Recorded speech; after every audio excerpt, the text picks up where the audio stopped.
Les doy la bienvenida a todos y todas al ciclo de conferencias de la institución Fernando Ulloa, año 2020, titulado Inhibición, Síntoma y Angustia en la Clínica Psicoanalítica. Este año, y a raíz de la pandemia que lamentablemente azotó al planeta, estamos haciendo este ciclo de manera virtual. En años anteriores lo realizamos en el auditorio de la UNSA, que año a año tan bien nos recibe. Este ciclo lo hacemos quincenalmente los martes de 20:30 a 22.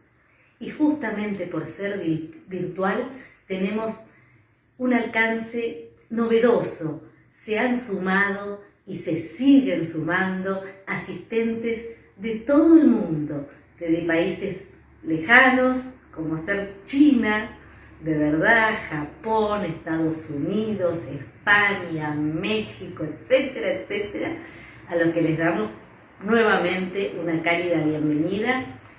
Y bueno, por supuesto también de todos los lugares de la Argentina, del interior del país, de la ciudad y de la provincia de Buenos Aires. La virtualidad permite esto, ampliar el auditorio, que ya era un auditorio importante en lo presencial, lo permite ampliar. Así que le damos a todos ustedes realmente un abrazo muy grande y la más cálida bienvenida. Para aquellos que se sumaron y no estuvieron en las presentaciones anteriores, me presento. Yo soy Miriam Masover, directora y fundadora de la institución Fernando Ulloa. Les quiero comentar y recordar que la institución Fernando Ulloa brinda tratamiento psicoterapéutico de manera comunitaria a través de un bono voluntario de atención clínica. Esto permite dar cabida a muchísima gente que puede estar al alcance de un tratamiento psicoterapéutico más allá de su condición socioeconómica. En este momento los tratamientos los seguimos haciendo, como siempre, pero de manera virtual. Y los profesionales que integran la institución Ulloa, que son más de 350 profesionales, atienden, se capacitan a diario en forma continua en la institución, con un cuerpo docente de excelencia, en donde investigan la teoría, pero también supervisan la casuística. Caso por caso es supervisado en la institución Ulloa, porque debemos estar con un comportamiento ético, serio y fundamentalmente comprometido con nuestro ejercicio profesional. Así que bueno, esto es en relación a lo que hacemos diariamente en la institución Ulloa, de lunes a sábados, mediodía, de lunes a sábados los 365 días del año. En relación a la conferencia de hoy, tengo un enorme gusto, un enorme placer de recibir al invitado de hoy, que va a disertar junto a ustedes, Carlos Kach. Le agradezco muchísimo haber aceptado la invitación a este ciclo de conferencias. Destaco de Kach no solamente su trayectoria, que es muy amplia a nivel clínico, a nivel académico, su prestigio, que también lo es, sino y fundamentalmente su generosidad y su claridad conceptual y clínica. Realmente tiene una claridad que les va a servir de mucho. Y no solamente esto, ¿sí? Destaco entre sus cualidades, también la apertura, la amplitud con que ejerce la práctica clínica, amplitud que le permite, manteniendo la rigurosidad, le permite extender la eficacia de su práctica y de todo lo que nos nutrimos de ella a una numerosidad social, a mayor cantidad de personas. Kach nos muestra realmente cómo es necesario alejarnos del dogma, poder dentro, como les decía recién, de la rigurosidad académica, de la rigurosidad clínica, del estudio, de la investigación, considerarnos también artesanos. ¿Qué es un artesano? Es aquel que sabe de su materia. En general, lo que utiliza son materias complejas. Nosotros el psiquismo, Kach nos enseña que el psiquismo es una materia muy compleja que no se puede abordar solamente de una manera. Y el artesano conoce su materia, lo conoce en profundidad y sin embargo crea vez por vez. Nosotros, como artesanos que atendemos pacientes, creamos también caso por caso. Entonces, todo lo que van a aprender de la conferencia de hoy, se van a acordar de lo que digo, va a servir para ampliar las herramientas y la eficacia de la clínica, que en definitiva es lo que buscamos, aliviar el sufrimiento de quien nos consulta, de quien está padeciendo, que es el paciente que atendemos vez por vez. Enorme es el agradecimiento entonces que le hago a Carlos por haber aceptado la invitación, y a ustedes van a tener el placer de escucharlo. Antes de darle la palabra, una breve referencia curricular de una extensa y prestigiosa trayectoria. Carlos Tach es doctor en psicología de la UBA, psicoanalista, profesor adjunto regular en clínica de niños y adolescentes, profesor titular a cargo de psicopatología infanto-juvenil, director del programa de extensión Atención de Niños Privados del Cuidado Parental UBA, Universidad de Buenos Aires. Es autor del libro Síntomas en los niños, neurosis infantil y neurosis de angustia. Es docente de carreras de posgrado, de clínica de niños y adolescentes en la UBA y en las universidades nacionales de La Plata, de Tucumán y de Rosario. Con enorme gusto le paso la palabra. Muchísimas gracias por acompañarnos. Buenas noches, yo soy Carlos Eduardo Kach, tengo el gusto de participar de este ciclo de conferencias. Quiero agradecer a la institución Fernando Ulloa y en especial a Miriam Masover la gentileza de invitarme a que pueda transmitirles ideas sobre el método psicoanalítico con niños y adolescentes y el subtítulo provocador exprofeso. Esto es una grabación en una etapa que estamos viviendo todos, de reclusión, de aislamiento social, que bueno, en un momento inédito del mundo, y poder reconectarnos con las cosas que hacen a nuestra disciplina y a nuestro trabajo, es una forma de sobrellevarlo y mantenernos vivos, interesados y activos, al mismo tiempo que sobrellevamos esta situación tan difícil para todos. Quiero además decir que el nombre de Fernando Ulloa es el nombre de un psicoanalista prestigiado, reconocido, querido de la historia del psicoanálisis en nuestro país, que no se atuvo a dogmatismos, que se interesó siempre por la clínica y que fue un gran estímulo para muchas generaciones, y entonces un doble honor de hablar en una institución que lleva el nombre de una figura de la historia del psicoanálisis en nuestro país. Voy a hablarles de el método psicoanalítico con niños y adolescentes y, como decía el título provocador, resulta eficaz la asociación libre. La asociación libre es un estándar del método psicoanalítico y ponerlo así tiene un sentido de cuestionamiento o por lo menos de revisión, vamos a decirlo así. No creo que se trata de abandonar este método, pero creo que psicoanalizar implica más técnicas o más metodologías, por decir así, de indagación del inconsciente, porque la asociación libre no es otra cosa que un modo de acceder a una propuesta técnica, metodológica, de método de indagación del inconsciente. Y no necesariamente es la única, y el trabajo con niños y adolescentes justamente lo que ha mostrado a lo largo de la historia es que hay otros modos de acceder al inconsciente de los niños y adolescentes, que no necesariamente es la asociación libre, aunque se combine con ella y ninguna de las formas sea única. Justamente ahí quiero abrir un concepto que me parece importante transmitirles, que es que creo que la clínica tiene complejidad, y utilizo el paradigma de la complejidad de Edgar Morin para pensar nuestra práctica. Y esto me hace poder decirles que creo que todas las líneas psicoanalíticas tienen algo de verdad para decirnos, para enseñarnos y para ayudarnos a pensar la difícil, ardua y compleja, pero también satisfactoria tarea que es la terapia psicoanalítica.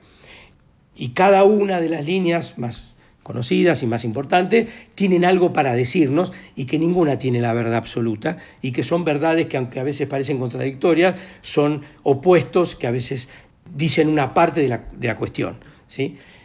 Y eso quiero señalarlo, porque en mi formación he aprendido de todas las líneas y de las más importantes, pero ninguna puede dar cuenta de todo lo que pasa en un proceso analítico. Y tener más ideas de formas de pensar el psiquismo, lo inconsciente y la práctica, nos da a los que trabajamos con niños y adolescentes, pero con pacientes y adultos, nos da más recursos para trabajar más situaciones y para indagar el inconsciente. Justamente los niños es el primer campo donde el método de la asociación libre, que es el estándar, que Freud ya lo había encontrado como el modo de trabajo donde el método lo encontraba que era el más apropiado, el traslado de ese método a otro campo es el de los niños. El primer territorio donde se va a extender la práctica del método inventado por Freud para adultos neuróticos es a los niños. Y ahí empiezan los problemas. Los psicoanalistas de niños encuentran que el método de asociación verbal no se aplica igual a los niños, y hay que hacer modificaciones técnicas. Lo dice el propio Freud también, muchos años después. Es obvio que cuando los niños el niño, dice Freud, no tolera demasiado los métodos de la asociación libre. Textual de Freud. Por eso hay que hacer cambios técnicos. No dice cuáles son respecto del niño en particular, dice otros. Dice cambios, hay que tener en cuenta que su persona no está formado, que están los padres, pero no dice cuáles son las modificaciones técnicas del método. Pero sí dice el niño no tolera demasiado los métodos de la asociación libre, y esto lo descubrieron todos los psicoanalistas de niños que comenzaron a trabajar. Hermine von Huck-Hellmuth, que fue una vienesa, que es la que atiende niños entre 1910 en adelante, hasta 1924 más o menos, era la persona de confianza de Freud en tema de niños. Ella en la revista Imago era la que se encargaba de los temas de niños.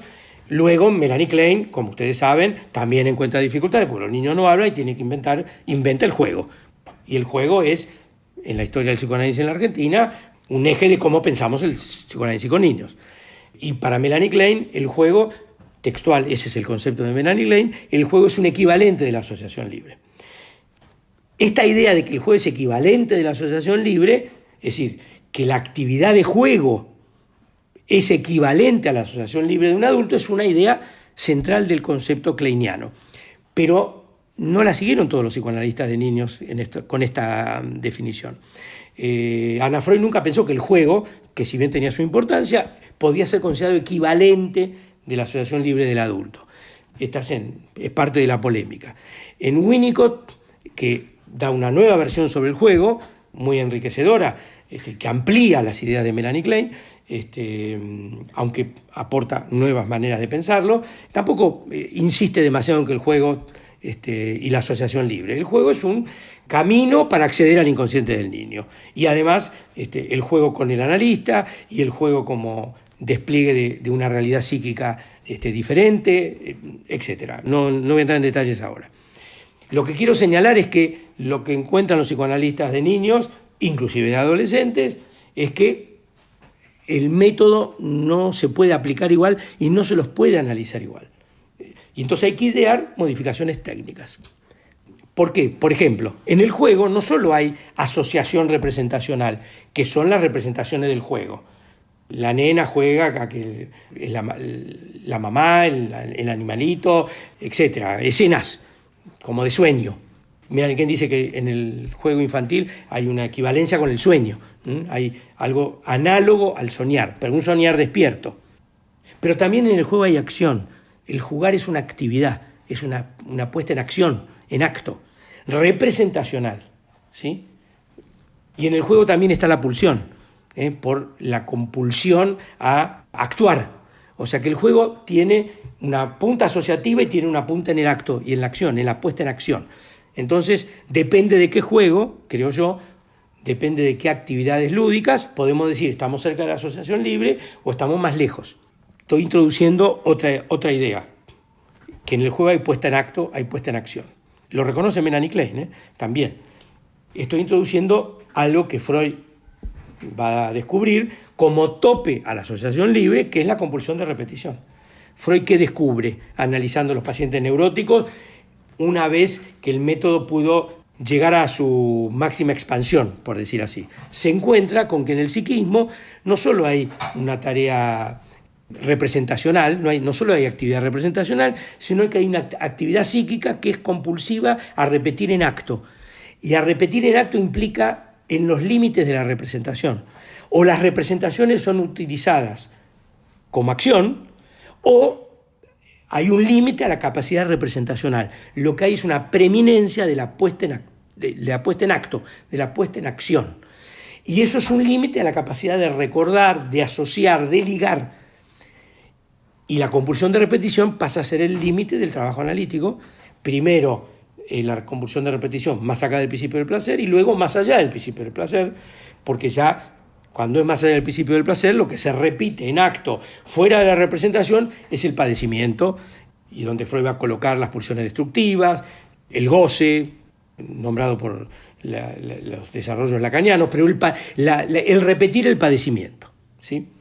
O sea que frente al trabajo asociativo empieza a aparecer un límite a la capacidad representacional. Quiero plantearlo en esos términos. La capacidad representacional tenía que ver con un concepto de inconsciente, con el primer concepto de inconsciente que formula Freud, que es el inconsciente reprimido. Es la primera tópica. El inconsciente es un inconsciente reprimido y representacional, que busca el método recuperar o ligar representaciones cosa del inconsciente que están reprimidas, vía las representaciones de palabras, conscientes y preconscientes.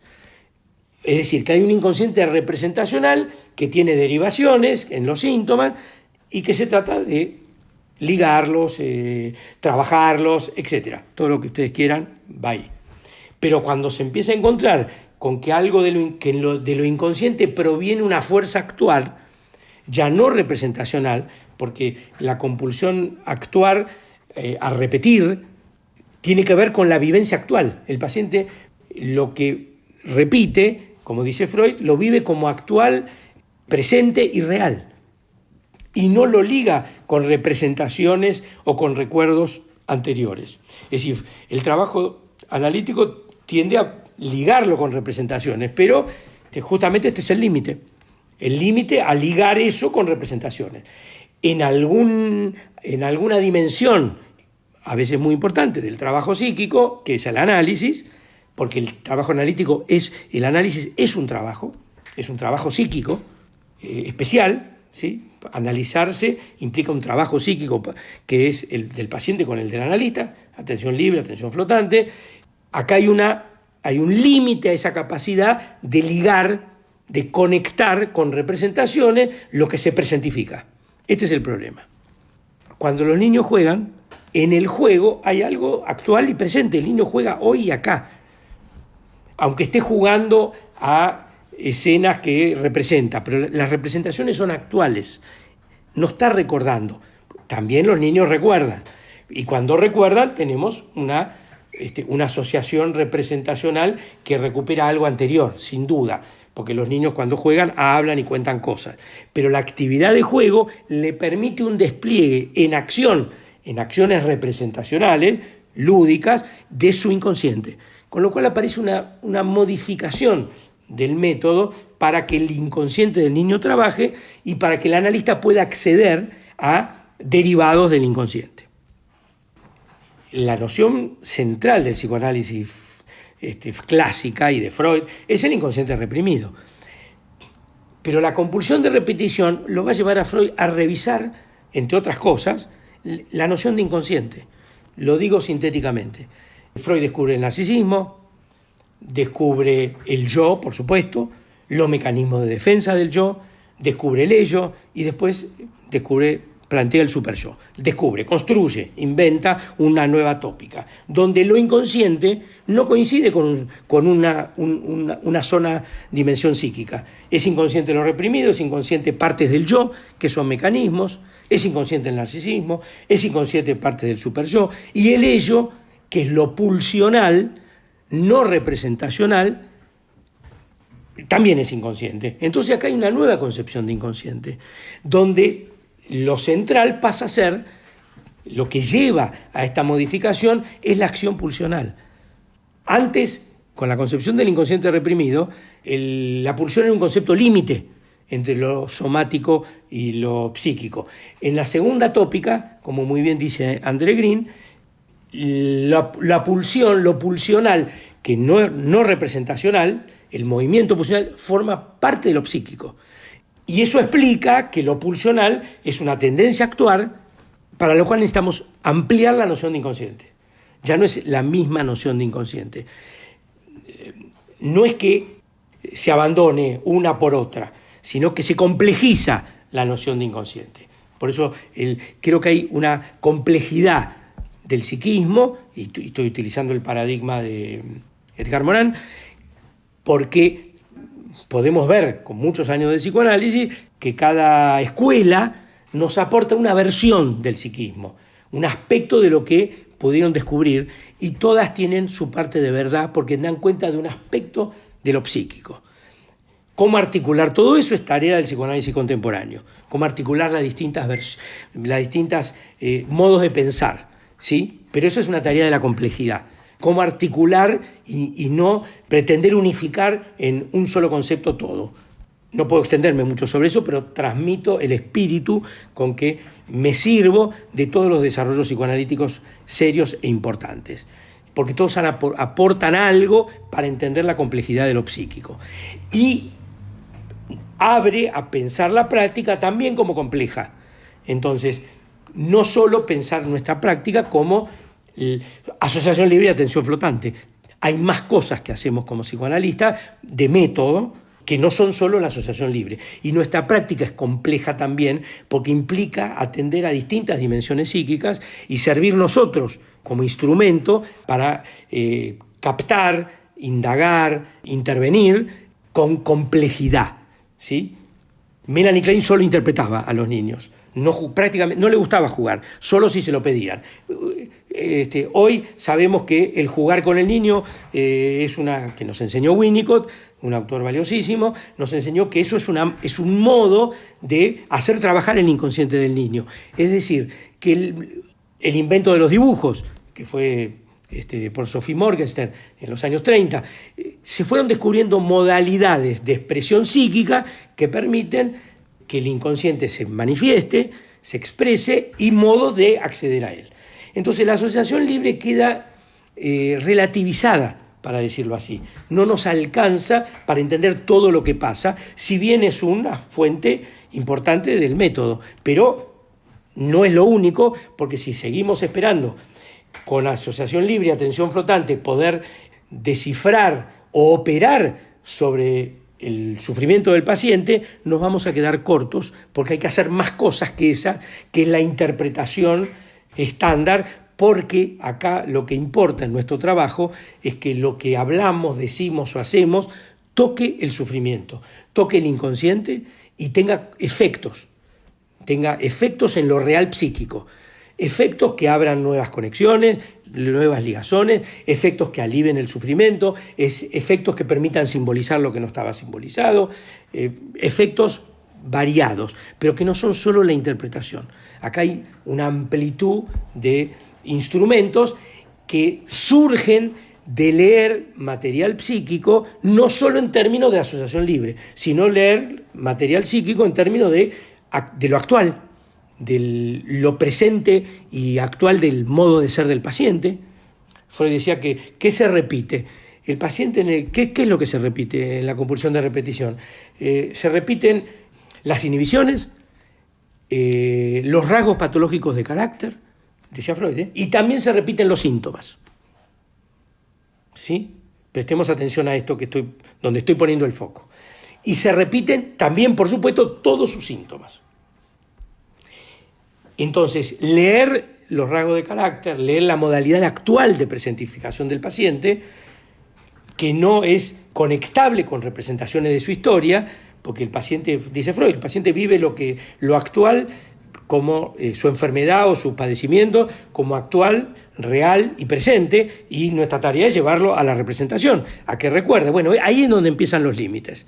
Bueno, entonces tenemos que trabajar con lo actual, lo presente, y ahí la asociación libre nos sirve como un modo de acceso, sí, pero a veces es posible y a veces no, y a veces hay que atender y escuchar un material que no tiene, donde no hay un tope a las asociaciones, donde ahí se terminó, no hay algo más profundo, no hay algo por detrás, sino que eso es lo que es, hay que construir con eso, y estoy utilizando el término de construcción, ¿sí? Bien, la compulsión de repetición lleva a Freud a modificar el concepto de inconsciente, y otras cosas más, no es lo único, pero una es la compulsión de repetición. El concepto de inconsciente reprimido, que fue lo central, para el cual la asociación libre es el método de indagarlo, el inconsciente representacional, aparece como una otra dimensión de lo inconsciente, que es el inconsciente que pone en acción, que pone en acto. Aparece un nuevo paradigma. Esto lo explica muy bien André Green en su lectura de Freud. Aparece un nuevo paradigma. Ahora el problema del psiquismo no es la conexión de lo inconsciente con representación de palabra, representación de cosas, sino que la cuestión del psiquismo es la capacidad representacional versus la limitación representacional del psiquismo, la posibilidad representacional o no de lo psíquico. Está poniendo el acento más acá, ¿sí? Y la representación de cosas y representación de palabra es una segunda etapa. Ahora, ¿cómo se llega a descubrir esta dimensión? Por la sintomatología que presentan los pacientes y para las cuales el método estándar inicial encuentra un límite, tiene su alcance con ciertos pacientes y empiezan a aparecer otras problemáticas. Hoy, para decirlo en términos amplios, los llamados pacientes fronterizos, los pacientes no neuróticos, que han sido investigados por varias líneas y todas muy valiosas, porque muestran que han debido adecuar su metodología de distintos modos de trabajo a cuestiones sintomáticas que están más acá de la neurosis, pero más allá de la psicosis, para decirlo sintéticamente. Entonces aparece otro concepto de inconsciente, un inconsciente que además está desplegado en la segunda tópica en distintas partes del aparato psíquico. Ya no está solo en el inconsciente reprimido, está en el yo, con los mecanismos de defensa, está en el superyo, está en el ello, que es lo pulsional en acto, no representacional. O sea que lo inconsciente deja de tener una única localización. Acá lo inconsciente está esparcido. Y entonces tanto inconsciente un mecanismo como el aspecto pulsional, como las representaciones reprimidas, como el narcisismo. En fin, tenemos una amplitud. Y entonces el método tiene que adecuarse, las modificaciones del método fue necesario adecuarlas a este cambio en la concepción del inconsciente. Pero la asociación libre ha quedado como una técnica estándar que cuesta revisar, pero todos los avances que han habido en la historia del psicoanálisis han sido de estudios psicoanalíticos que han ido más allá de las fronteras que el método implicaba y han inventado nuevas modalidades de hacer trabajar el psiquismo del paciente. Otras formas de asociación, como decía, los dibujos o los juegos, otras formas de acceder a su inconsciente en acto, en sus modalidades de carácter, en lo que se repite, en lo que nos dice de lo presente. En fin, hay que adecuar nuestras intervenciones a ello. Primer punto. Cuando Freud llega a la asociación libre, el método no lo inventa de la nada. Freud va procediendo por ensayo y error, por decirlo así, por renuncias, hablando de sus propias definiciones. Él empieza por una búsqueda activa del suceso traumático, vía la catarsis y la hipnosis, una búsqueda activa del recuerdo. Lo dice él textualmente, una búsqueda activa para que recuerde, es decir, para que represente. Renuncia a la búsqueda activa, ¿sí? Renunciamos a la hipnosis y a la búsqueda activa y ahí dejamos al paciente hablar libremente. Ahí empiezan las asociaciones libres. Pero Freud aclara, mantenemos el enfoque sobre la formación de síntomas. Manteníamos el enfoque sobre la situación de síntomas, que era lo que buscaba, el enfoque iba a buscar en la representación, en la catarsis, con la hipnosis. El enfoque de ir a recordar el momento de la formación de síntomas. Segunda etapa, renuncia a la hipnosis, dice Freud, bueno, colegimos de sus asociaciones libres lo que lo que denegaba recordar, pero manteníamos el enfoque en la formación de síntomas, es decir, que escuchaba lo que el paciente hablaba, lo dejaba hablar libremente, no le daba un tema, sino que lo dejaba hablar, pero iba a buscar con su interpretación, con su intelección, el momento de la formación de síntoma, el síntoma, la formación del síntoma, el enfoque, lo dice textual. La tercera etapa, que sí es la asociación libre estándar que conocemos, textual, dice, el analista renuncia, segunda renuncia a enfocar un tema determinado y se basa en la superficie psíquica. Y deja que el proceso se vaya dando libremente y ahora el analista, en lugar de estar en posición de atención enfocada, está en posición de atención flotante. Así llega la atención flotante o igualmente pareja, es decir, escuchar todo por igual, no ir a buscar algo en especial, ni por su teoría, ni por lo que ya sabe del paciente, ni por sus prejuicios, ni por lo que se le ocurra, ¿sí? Escucha todo por igual. Ahora, una vez que escucha todo por igual, en algún lugar se detiene, porque escuchamos todo igual y no le damos relevancia primera a nada, pero después empezamos a hacerlo. Y ahí enfocamos, y si eso produce efectos, seguiremos por ahí. Y si no lo produce, buscaremos por otro lado. Y los pacientes y hasta los niños nos dicen, no, eso no pueden decir, no, por ahí no va, o esto no tiene nada que ver, o no sé, ¿no? Y a veces tienen razón, a veces es así, a veces es una resistencia y a veces es, como digo, sí, no saben otra vía. Nuestro trabajo es por ensayo y error, y lo que abre, vemos y seguimos, y lo que no, buscamos otro camino. Esta es la realidad de nuestra práctica, ¿sí? No es que desciframos todo como si fuéramos un oráculo de una. Vamos construyendo, inclusive junto con el paciente. Uno de los grandes avances en la práctica analítica contemporánea, y no estoy diciendo ninguna novedad, ha sido el reconocimiento de que el trabajo del análisis se hace entre el paciente con el analista. Cada uno tiene un trabajo distinto que hacer, pero es en conjunto, es un trabajo común. Cada uno tiene otra cosa que hacer. El paciente proveer material psíquico y el analista aportar ideas interpretativas, de construcciones, de ligazones, que permitan simbolizar, de juego, en el caso de los niños o de los adolescentes incluso, es decir, pero el trabajo es en común. No hay un analista que es oracular, como fueron formas en que cayeron ciertas escuelas, aunque, como les digo, todas las escuelas muestran algo que sirve a la práctica contemporánea para entender la complejidad del psiquismo y, como digo, también la complejidad de la práctica. Bien, llegado al punto en que Freud descubre la asociación libre, construye la asociación libre, renuncia a enfocar un tema determinado, esto tiene bastantes años de trabajo, se empieza a topar con lo que él va a llamar la conocida compulsión de repetición. Él dice, tenemos que reconocer que el paciente no recuerda de lo que se trata, repite.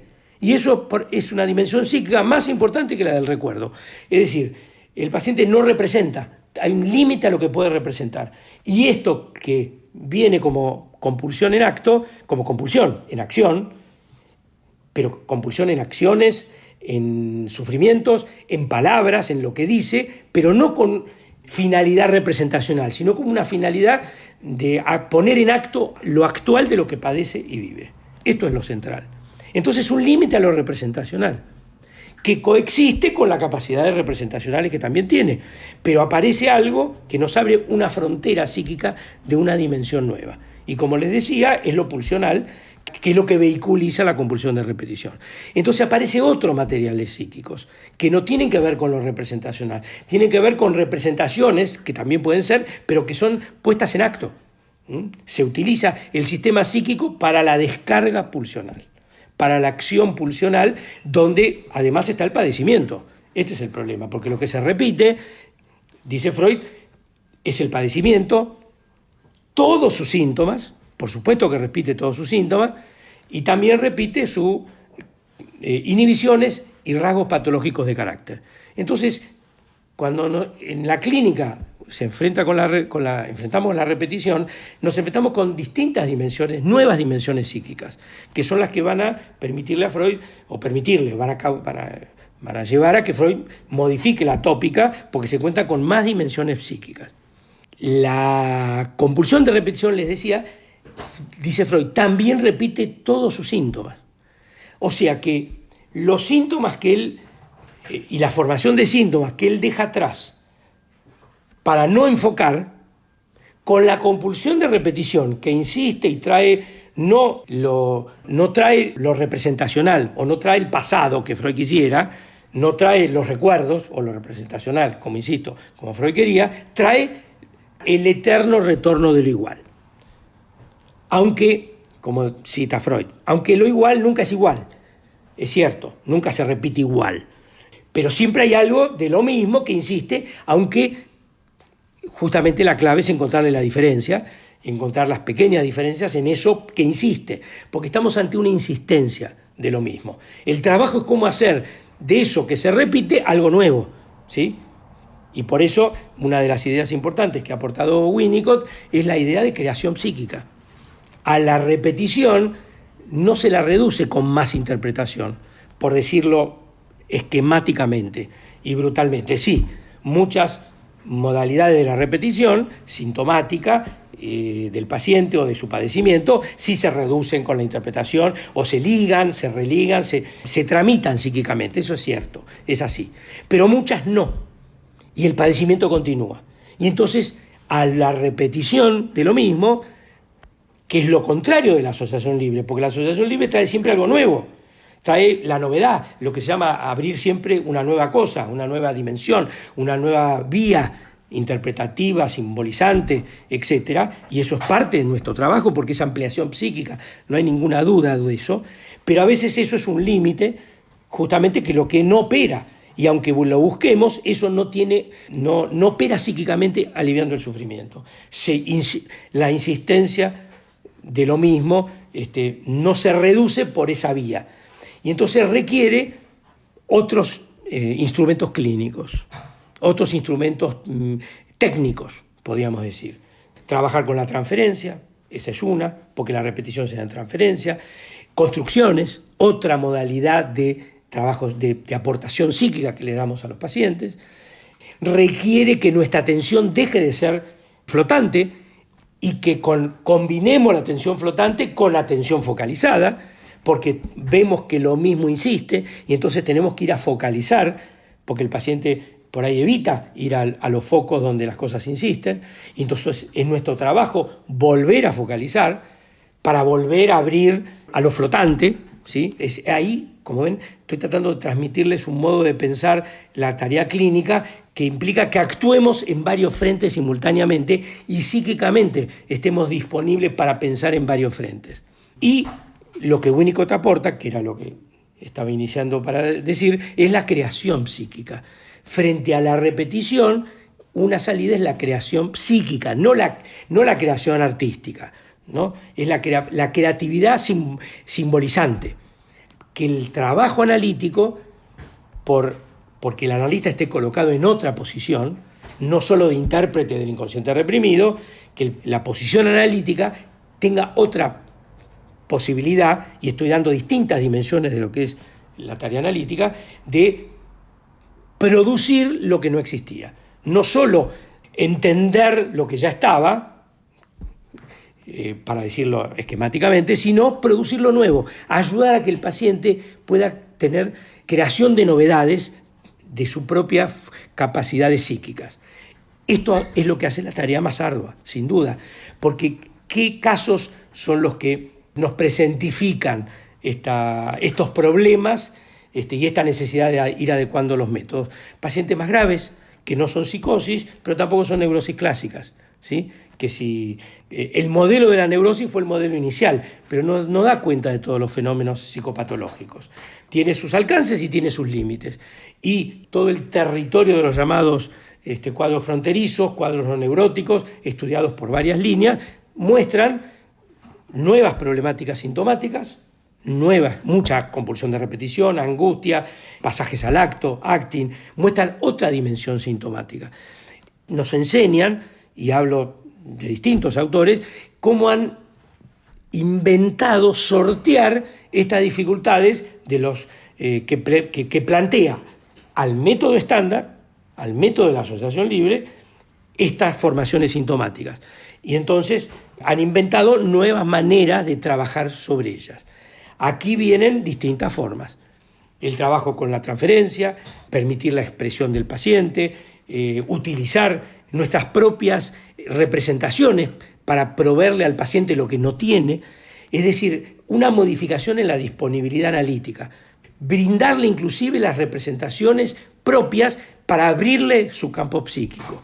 Entonces esto viene a cuento de lo que decía antes, y que Winnicott es un gran iniciador de eso, porque abre la dimensión psíquica de los fenómenos transicionales, como es conocida por todos, reconceptualizados por Green como lo que él llama los procesos terciarios, junto a los procesos primarios y secundarios, ayudar al paciente a que cree, a que pueda construir psíquicamente, crear lo que Green llama procesos terciarios, para lidiar con padecimientos psíquicos que no son los síntomas neuróticos tradicionales y que no son explicables solamente por el inconsciente reprimido, sino por otras dimensiones de lo inconsciente, como quise abrir y exponer.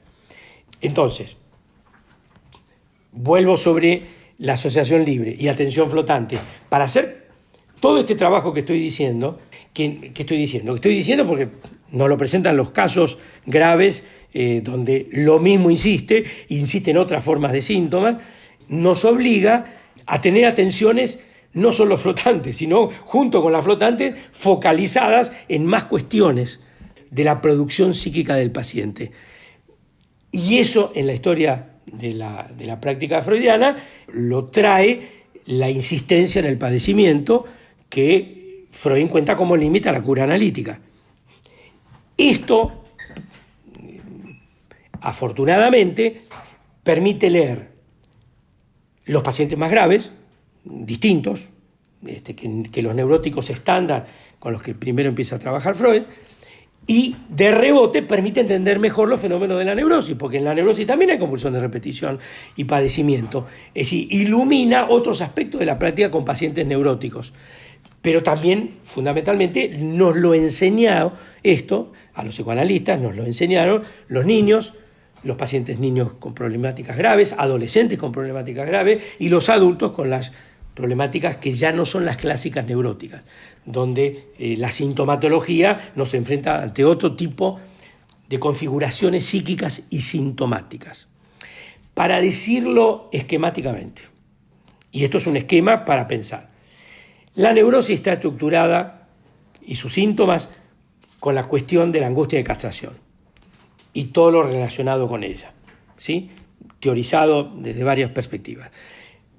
El descubrimiento de las problemáticas que tienen que ver con la repetición, la compulsión de repetición, abre la puerta de angustias anteriores, evolutivamente, o de otras dimensiones psíquicas de la angustia, que son las angustias arcaicas, las angustias de pérdida, las angustias de intrusión, las angustias que estudiaron Melanie Klein, que estudió Winnicott, que estudió Bion, que estudiaron analistas que se dedicaron a otro tipo de pacientes.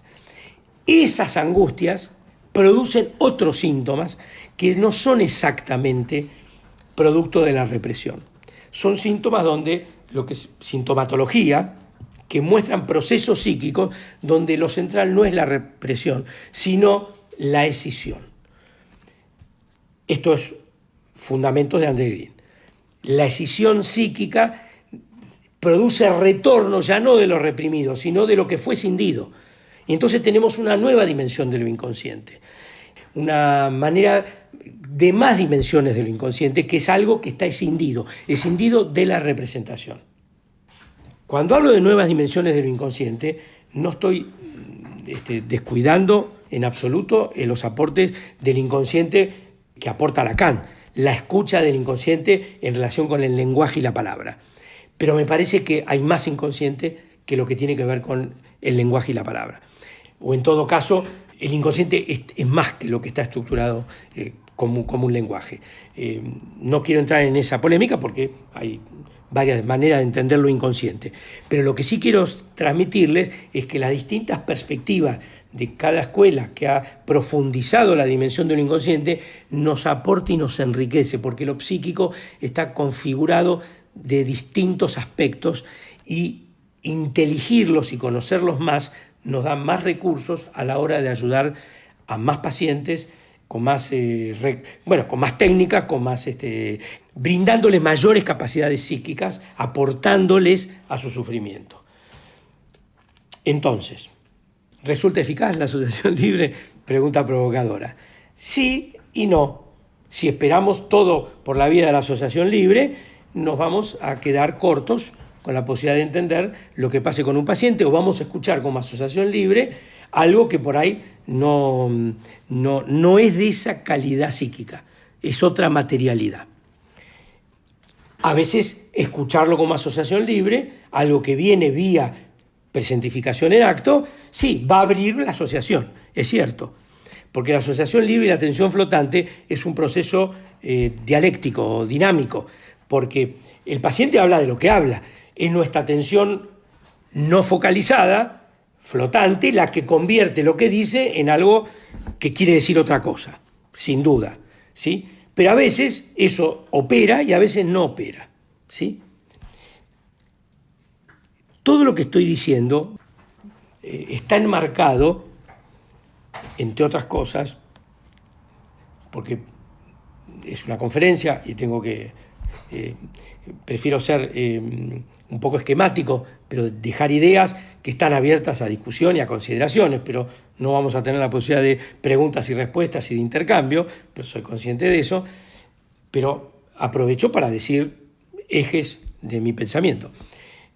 El último Freud, cuando formula cómo es la práctica analítica, el último Freud, Construcciones en psicoanálisis, revisa qué es la práctica analítica. Muchos años dejó de hablar de técnica, dejó de hablar de técnica analítica, y vuelve en Construcciones y vuelve en el esquema del psicoanálisis. Y algunas cosas en Más allá del principio del placer, pero entre Más allá del principio del placer y Construcciones hay 17 años, 18 años, 17 y 18 con el esquema. Cuando Freud tiene que decir en qué consiste la práctica analítica, dice varias cosas que no puedo entrar ahora.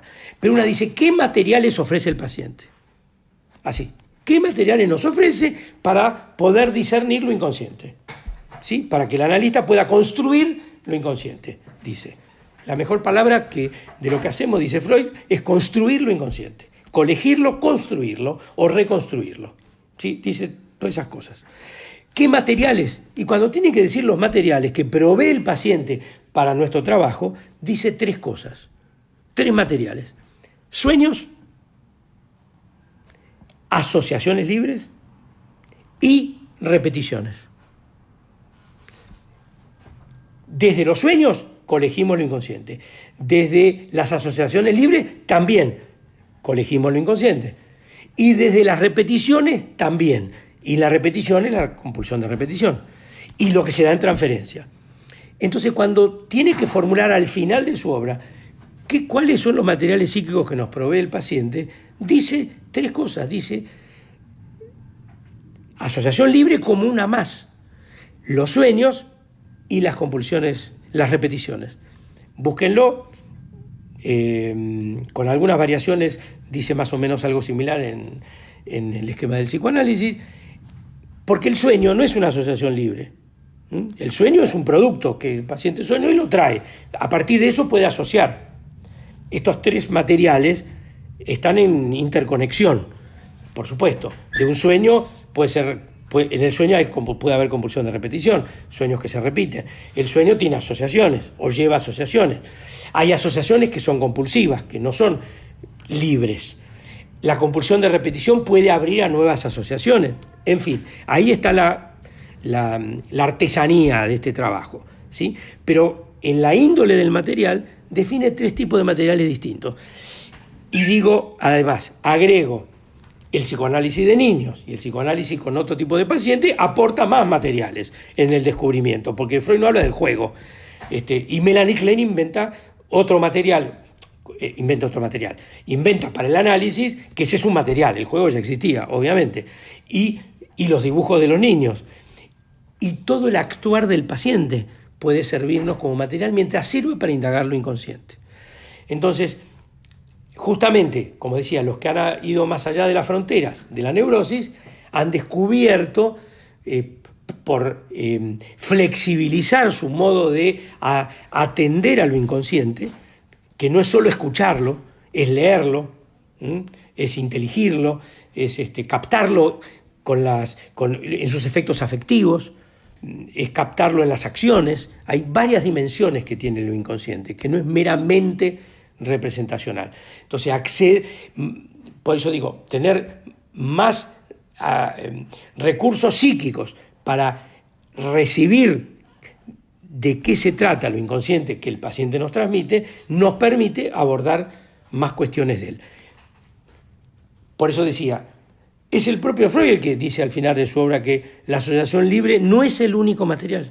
Hay otros materiales que debemos atender y el avance del trabajo analítico, hasta hoy, con tantas escuelas, que aportan, cuando son verdaderas, los analistas son verdaderos practicantes en descubrir cosas nuevas y en encontrar lo que es eficaz y salir de las purezas técnicas o conceptuales, pero manteniendo rigor en método de pensamiento, pueden inventar nuevos recursos para llegar a más dimensiones de la vida psíquica de los pacientes.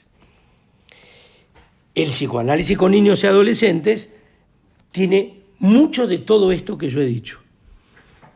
Muchos niños entran al análisis no por la vía de los síntomas neuróticos, entran por la vía de la repetición, por la vía de actos sintomáticos, dificultades que están en acto, que no están en su carácter representacional. Por supuesto que el psiquismo del niño tiene esa capacidad, pero es nuestro trabajo hacerla trabajar y producir. Otros entran por la angustia, por los acting out, por los pasajes al acto. Y la entrada en análisis de los niños y los adolescentes tiene todas estas posibilidades y que nos va mostrando distintas dimensiones psíquicas de lo inconsciente. Y eso lo ha mostrado los casos llamados fronterizos o los casos llamados no neuróticos, que son los desafíos de la clínica contemporánea de los últimos muchos años, ¿sí? Porque eso ha llevado, de hace muchos años, ha llevado a que los analistas tengan que inventar nuevas formas de atender, distintas formas de trabajar y ayudar analíticamente a los pacientes.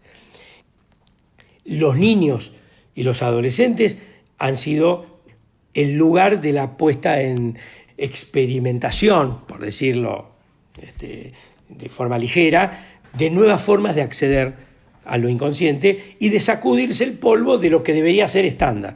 Porque uno de los problemas que tiene nuestra disciplina es que, se ha visto en las distintas escuelas, es que algo se convierte en dogma y no en un instrumento que está sujeto a la investigación y está sujeto a ver sus límites y a modificarlo. Nuestro trabajo tiene un pie en el pensamiento de la ciencia, sin duda. Entonces, si se convierte en dogma, no se está abierto a descubrir cosas nuevas. Y lo nuevo que nos traen distintos casos y distintos pacientes son distintas formaciones clínicas. Ni hablar de patologías específicas como las adicciones, las anorexias, los ataques de violencia, etcétera, que muestran síntomas actings, pasajes al acto, y que el método de la asociación libre no va a operar ahí. En todo caso, con mucha suerte, podremos colocar a esos pacientes en producción asociativa, ¿sí?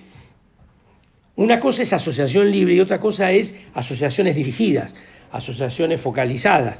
Decirle a un paciente, niño, adolescente, a ver, pero esto, pedir la asociación, ¿vos te acordás de esto que había pasado tal día y esto que me contaste puede tener que ver con... Nosotros ahí dirigimos la asociación, nuestra intervención va focalizando y también dejamos que haya libertad.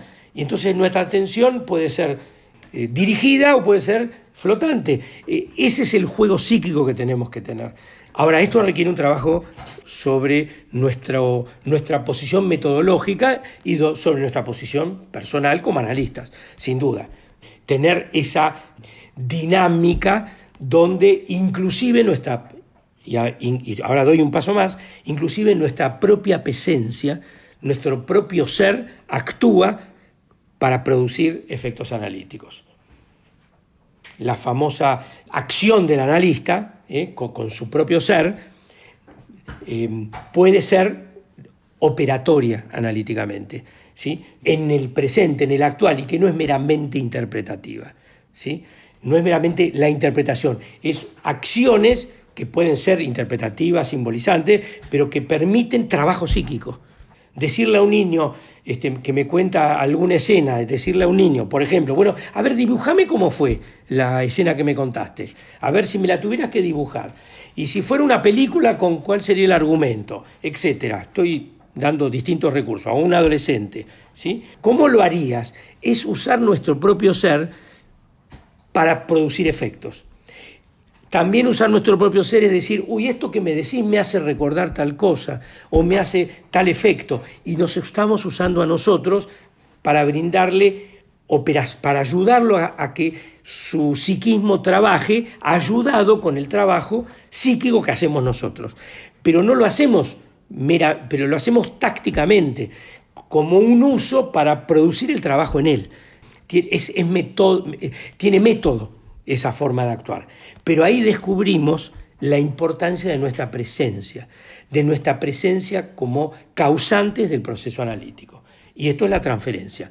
Pero la transferencia no meramente la transferencia que representa otra cosa, ¿sí? Figuras del pasado, etc. No, es la acción transferencial de alguien que está tratando de ayudarlo y entenderlo y va descubriendo un saber, lo ayuda a descubrir, a construir, a inventar un saber para aquello que padece. Pero ahí nuestro ser es el que está actuando cerca del paciente, y por eso decía que esto es el producto del trabajo analítico, es un trabajo en colaboración, que hacemos en conjunto, ¿sí? Yo hago mi trabajo, el paciente hace el de él, pero el producto es común y es en colaboración. Por eso digo, no hablamos como oraculares, sino que vamos y le transmitimos al paciente que estamos construyendo con él lo que no se entiende de lo que padece. Pero cuando entendemos, lo decimos. Cuando sí desciframos, cuando sí inteligimos, también lo decimos. Algo que produce el concepto de la asociación libre, que es algo que a mí me parece limitante, vamos a decir así, es pensar que todo nuestro trabajo es siempre abrir, abrir y abrir. Yo creo que nuestro trabajo es abrir, sin duda, pero también es cerrar. Y en cada sesión tiene que haber algún cierre. O por lo menos de cierto tramo psíquico tiene que haber cierres. Se abre para cerrar y concluir, para volver a abrir. Pero si no hay conclusiones, si no hay resignificaciones de lo que el paciente produce, no es una apertura al infinito nuestro trabajo. Y la asociación libre parece que transmite una idea de que siempre hay que abrir y abrir. Y yo digo, hay que abrir para ir concluyendo lógicas particulares de ciertos tramos psíquicos. Entonces abrimos y cerramos y abrimos. Pero vamos entendiendo, y ahí hay un saldo de saber que va produciendo el análisis y que implica progreso en el trabajo psíquico. Entonces, abrir y cerrar, me parece que es parte de lo que es necesario. Y para eso, estar atentos, estar disponibles a pensar distintos materiales psíquicos, para abrir y cerrar, vuelvo a decir, insisto, abrir y cerrar, promueve el trabajo analítico. Si no hubiera psicoanalizante, no habría psicoanalista. Es así. Si no hubiera alguien que asocia libremente y entrega su inconsciente, no podríamos interpretar. Pero también es cierto que si no hay psicoanalista, sin psicoanalista no hay psicoanalizante. Son dos frases de Lacan de dos épocas distintas. Entonces, son ciertas ambas. Y en cada paciente y en cada momento, algún aspecto de todo esto que he dicho es más relevante que otro, ¿sí? Y por periodos, o en una misma sesión, o en etapas del trabajo psíquico que implica el análisis. Esto que permite que nuestros recursos, si sabemos servirnos sin dogmas de distintas escuelas y aprovecharlas metodológicamente, está por hacerse una articulación en todas estas cosas, pero si comprendemos la complejidad de lo que está en juego, de lo psíquico y de nuestro trabajo, tendremos más recursos para atender más casos, más problemas y haremos más eficaz terapéuticamente nuestra acción. Cuando digo eficaz, digo eficacia en términos psicoanalíticos y no me puedo extender en eso.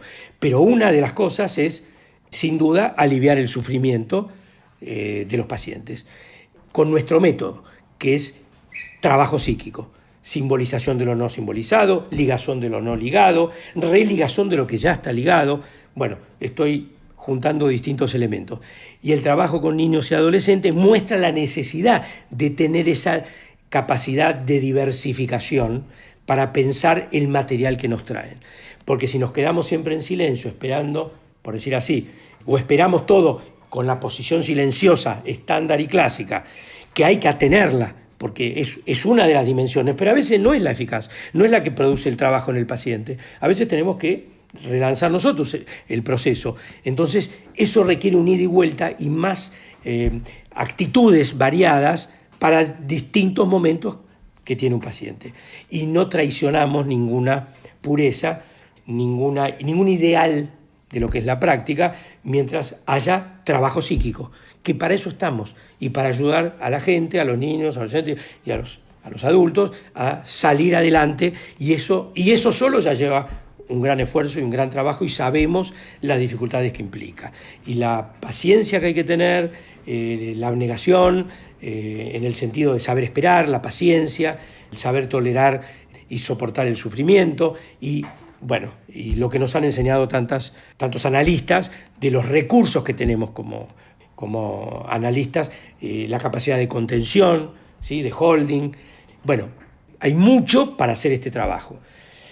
No he puesto entre paréntesis, en el trabajo con niños y adolescentes, el trabajo que hacemos con los padres. Lo he puesto entre paréntesis porque es otra parte de nuestro trabajo, sin ninguna duda. A veces tenemos que traer a los padres para que a la madre, al padre, a los hermanitos, para que el proceso se lance.